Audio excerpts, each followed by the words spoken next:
My name is Kerrie, and my goal is to inspire healing and meaning in all areas of life. In this podcast, we will dive deep into conversations. From heartbreak to freedom, we will explore different self-care modalities, learn to be the best expressions of ourselves, and to live with purpose. I'm here to offer my personal insights and to share my story in hopes that it will guide you on your path. This is Heal with Care, a journey of self-discovery. I didn't fully understand the many ways we can experience grief until recently. Growing up, I thought grief was something you only associated with death. My first encounter with death came at a young age when I witnessed my parrot take her last breath. I must have been about 11 or 12 years old, and I remember pleading with her to wake up. It was heartbreaking to realize that she was gone forever. My parents and neighbor did all that they could to cheer me up, but nothing seemed to make me laugh. About a week later, she visited me in a dream, telling me that she was okay and that there was nothing that I needed to worry about. That dream had felt so real, like she was right there with me, giving me a message. From that moment, I had this sense of peace and relief.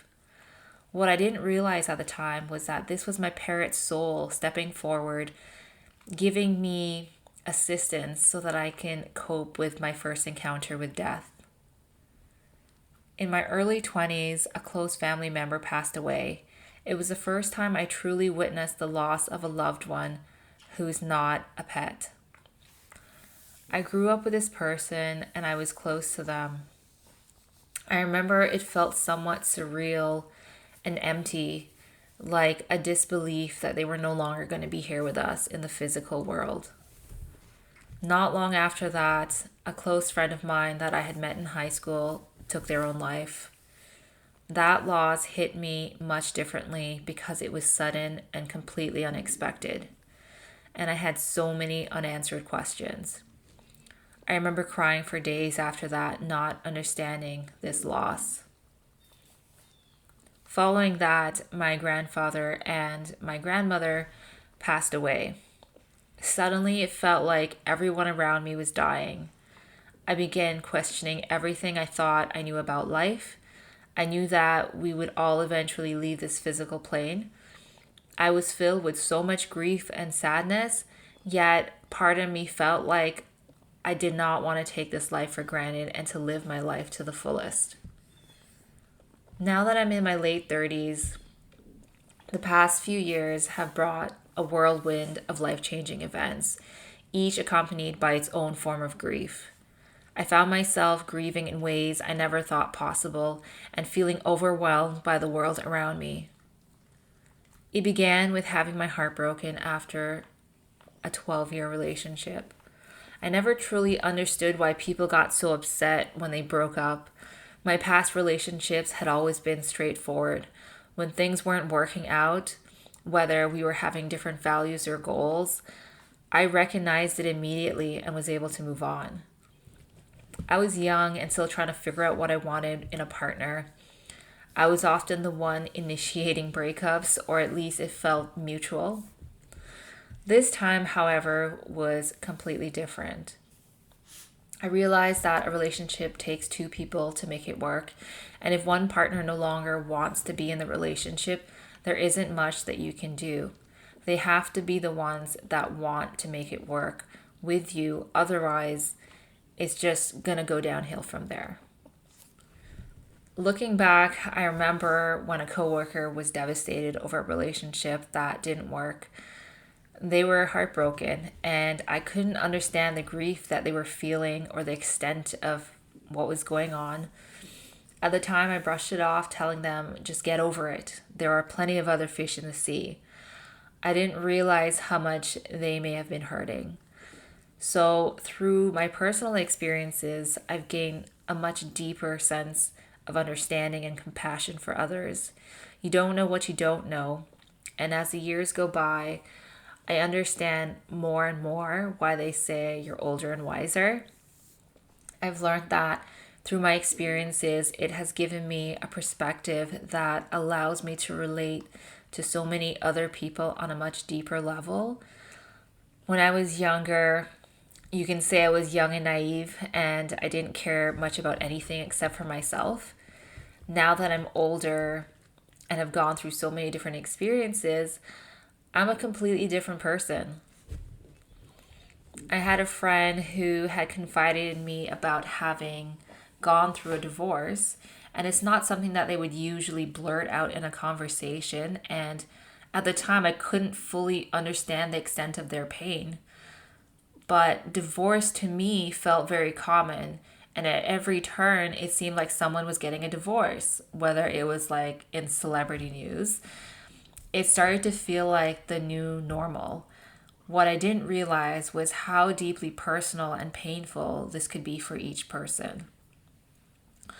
A few months after having that conversation with that friend, it was happening to me, and that friend that shared that experience with me really helped me to navigate through that difficult time. They were there for me from the moment it happened.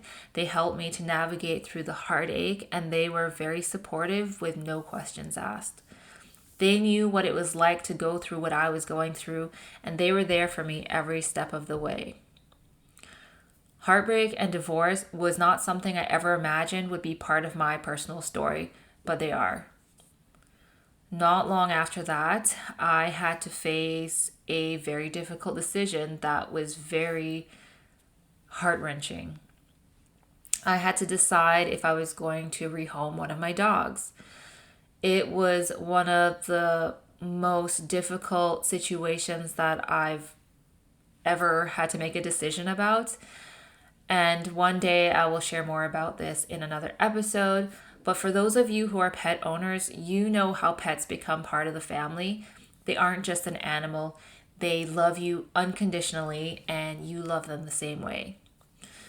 I decided that I was going to let go of that bond, and it was one of the hardest things that I ever had to do. I cried for days afterwards, and even now thinking about it, it makes me sad. At the time, I wish I had the time, the money, and the energy to keep up with him, to make things work. But I knew I needed to make this decision so that I can survive in this world. And even though I know it was the right decision for me at the time, I still grieve this as a loss. When he left, I felt like my heart was breaking all over again. And the pain felt similar to when my 12-year relationship ended. I know he's in a good home and that he is deeply loved, but there are moments when I just wonder, what is he doing, and wish that I could visit him. Over a year later, I never imagined that I would be leaving a job and my city apartment, but I did. I made the decision to move 2.5 hours outside the city with my partner. It was a new and exciting adventure, but what I didn't anticipate was how big of a change this would be. Having moved from country to country, starting over so many times, I thought it was just going to be another chapter of my life, but it turned out to be much harder than I expected. I loved my job as a graphic designer, working with the dream team, and the people around me felt like family. It didn't get much better than that. Although we each had our own task and we shared common goals to support the company, we worked so well together. So when it was time for me to tell my manager that I was leaving, I struggled to get the words out. I found myself crying far more than I anticipated. Every time someone asked me where I was heading, I didn't have an answer to them, but I was always overcome with a bunch of emotions. This was the first job that I truly loved, and now I was giving it up. I decided to leave for many reasons. One of them was that living in the city was very expensive, and my partner and I had already discussed moving in together. Adding to that, my landlord was a nightmare. It seemed like they were trying to do everything possible to push me out. They were probably eager for me to get out of there so that they can double the rent for the next tenant. They started to neglect the interior of maintaining the apartment building, as well as ignoring all of my maintenance requests for inside of my unit. And they even went out on a limb to spite me after I had reported them to the city.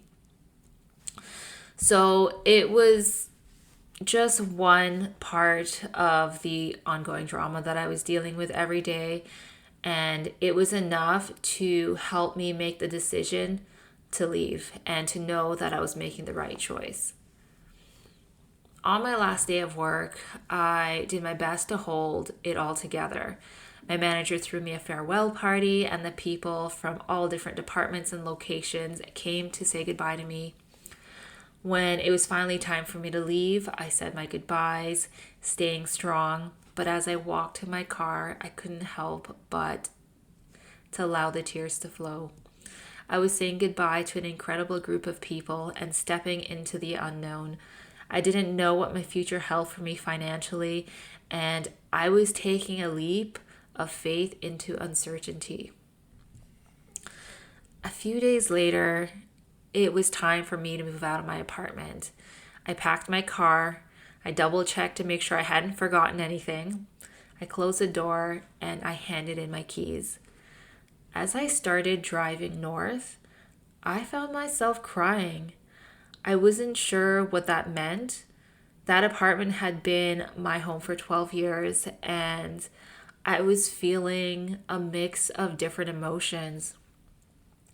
There were so many memories tied to that place. There were good moments, but there was also a lot of painful ones that left scars on my heart.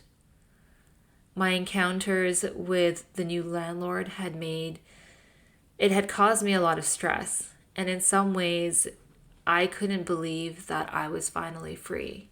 Free from all the drama, the unkept living conditions, and from all the painful moments.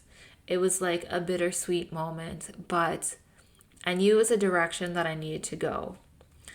Even though I felt like I was being pushed out of there, I took it as a sign that it was time for me to move on, and I was tired of fighting all this resistance.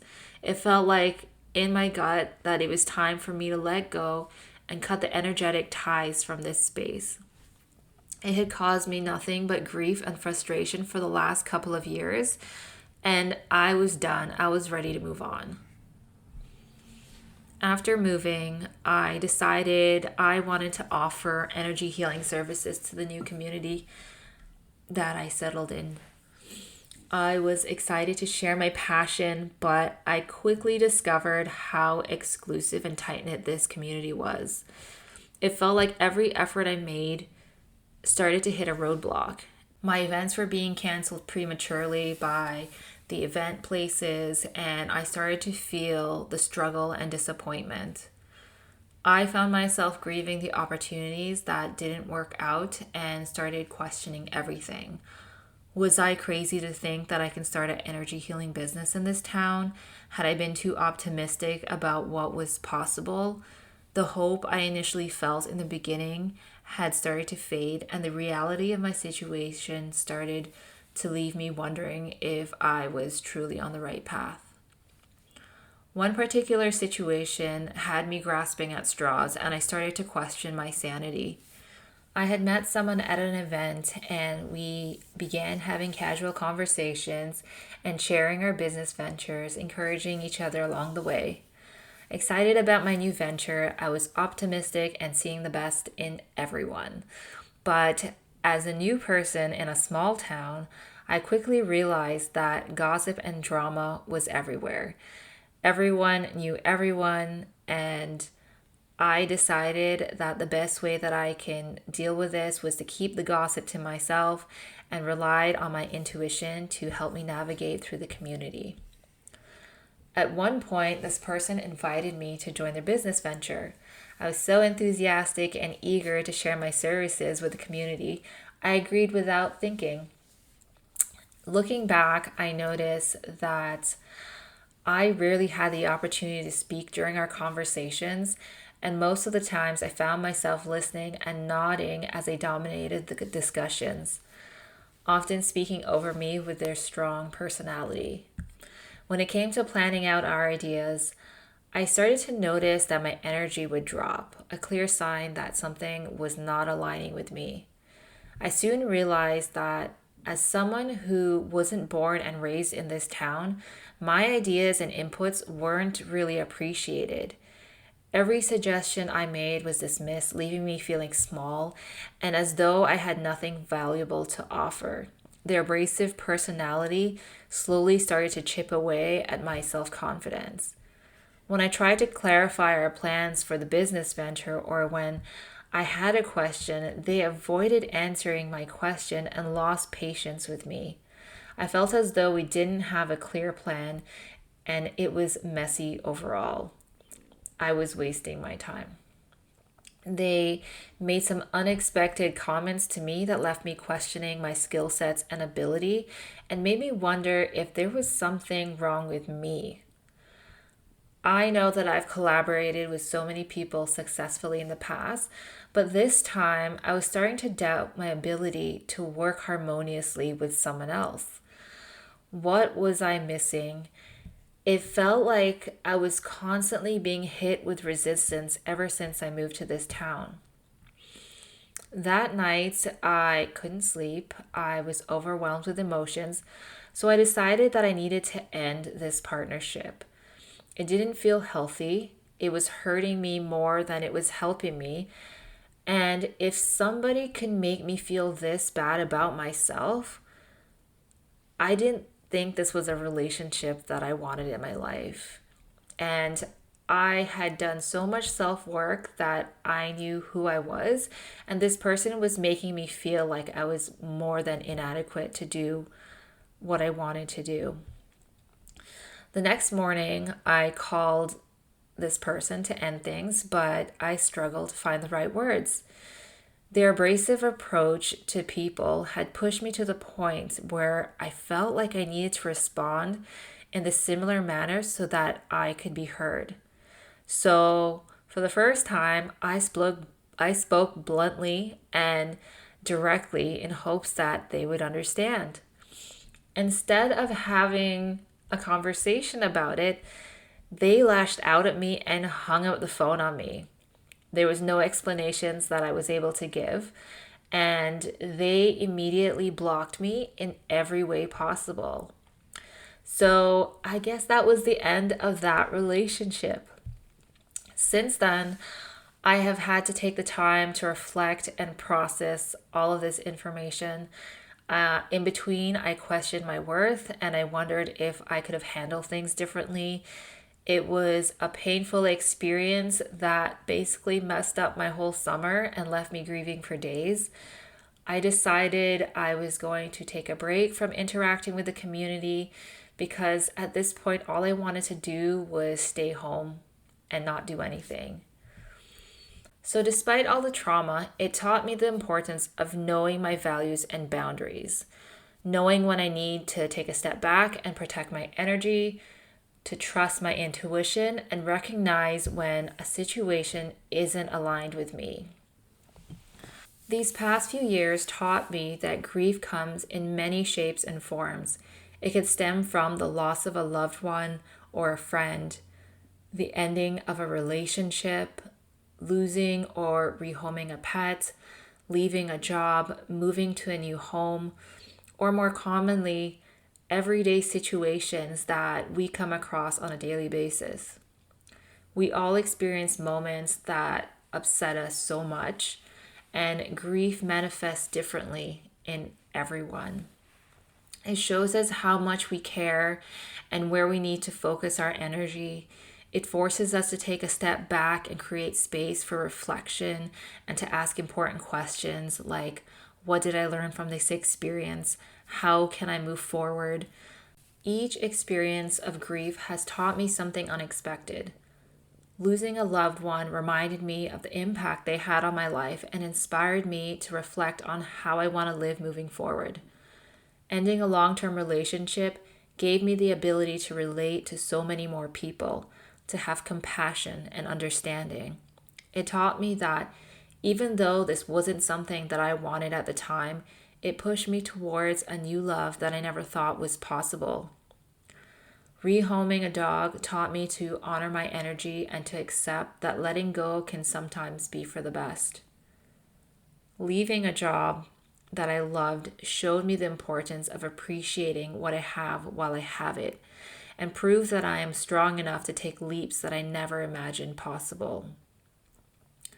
Moving out of my city allowed me to cut energetic ties that are connected to a space.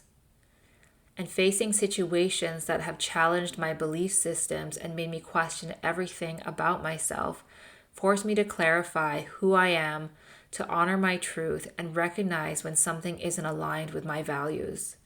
These experiences taught me the power of speaking up and ensuring my voice is heard, even when the outcome isn't perfect. I've learned that while I can't control other people's reactions, I must honor who I am and myself. There are countless lessons that I've gained through all these difficult times. It doesn't feel good when you're going through it, but with time, I've come to see how each scenario has pushed me forward, allowing me to show my strength and evolve as a person. So if you're navigating through grief, whether it's through loss, heartbreak, or even a situation, know that you're not alone. Healing takes time, but with every step you uncover a little bit more strength and a little bit more wisdom, and you'll see that you're so much greater than you thought was possible. I hope that by listening to my story, that inspires you to find the light even in your darkest moments. Thank you so much for listening in. I hope you found this episode insightful. If you feel called to, please share this podcast, subscribe to it, and leave a rating and review.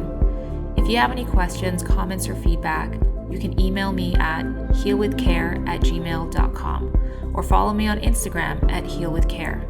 Have a wonderful day, and I'll see you in the next episode.